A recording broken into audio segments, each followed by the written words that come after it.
तो दोस्तों आज हम उत्तराखंड जीके और एक तरीके से नेशनल जीके का एक मेन टॉपिक उठा रहे हैं भाई जिसका नाम है नदी तंत्र। नदी तंत्र। और ये नदी जो है हमारी सबसे महत्वपूर्ण नदी और भारत की सबसे लंबी नदी, बड़ी नहीं लंबी नदी गंगा। आज हम इसके बारे में पढ़ेंगे और अगर आपने एक बार इस वीडियो को देख दिया तो 100% आप कभी नहीं भूल सकते गंगा नदी तंत्र को। इसकी गारंटी मैं खुद लेता हूँ अपने पास। अगर कोई उत्तराखंड का बच्चा है तो भाई वो तो आराम से इसका नोट्स बना लो, पहले इसको आराम से देखो। आराम से देखो आपको गंगा नदी आ रही है कि नहीं आ रही है समझ में। मेरी गारंटी है अगर आपको समझ नहीं आई, मेरी गारंटी आपको आएगी। मैं बोल रहा हूँ, कोई कैसा बच्चा भी हो, नया हो पुराना हो, मेरी गारंटी है। तो चलो हम शुरू करते गंगा नदी तंत्र। ठीक है। अगर मैं बोलूँ कि पूरे भारत में गंगा नदी की लंबाई कितनी है तो आपको सिर्फ लिखना है 25। अब फिर लिखना है 25।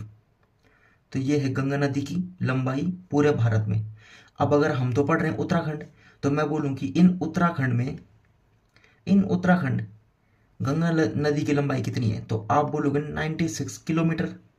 बट एक इसमें अपवाद है, और वो अपवाद ऐसा है कि एनसीईआरटी जो है ना, एनसीईआरटी, ये एनसीईआरटी कहता है कि नहीं भाई ये 96 किलोमीटर नहीं है, बल्कि ये कितना है 110 किलोमीटर।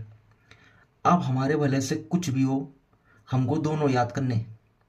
ऑप्शन में एक ही आएगा, इसकी गारंटी है। मैंने कहा पूरे भारत में 25-25 किलोमीटर और उत्तराखंड में 96 और एनसीईआरटी के अकॉर्डिंग 110 किलोमीटर। ठीक है। अब अगर मैं बात करूं कि जो उत्तराखंड में नदी तंत्र को ना, नदी तंत्र को 3 भाग में बांट रखा है। तो ये तीन मतलब एक तरीके से ये 3 प्रमुख नदियों में बांट रखा है। तो अगर हम उत्तराखंड की 3 प्रमुख नदी की बात करेंगे तो सबसे पहले तो जो हम पढ़ ही रहे हैं भाई गंगा, एक तो है ये। फिर हम अगर दूसरी की बात करें तो दूसरी है इसकी सहायक यमुना। और तीसरी की बात करें तो फिर है काली नदी। अब मैं आप लोगों को बता दूं कि यमुना की लंबाई है 136 किलोमीटर और काली की है 252 किलोमीटर और गंगा की मैंने अभी भी बताई 96 या फिर 110 किलोमीटर।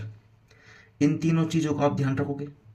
मैं भी आप लोगों को यह भी बताऊंगा कि इसका उद्गम कहाँ से होता है, इसका उद्गम कहाँ से होता है, इसका उद्गम कहाँ से होता है, और इनके बारे में बहुत डिटेल बताऊंगा। तो फिलहाल हम अभी गंगा के बारे में पढ़ रहे हैं, तो गंगा में ही चलते हैं। ठीक है। कभी कभी मैं आपको ये एक्स्ट्रा फैक्ट बताऊंगा जो एग्जाम की पर्पज से बहुत ज़्यादा इंपॉर्टेंट है आप लोगों के लिए। ठीक है। अब अगर मैं बात करूं कि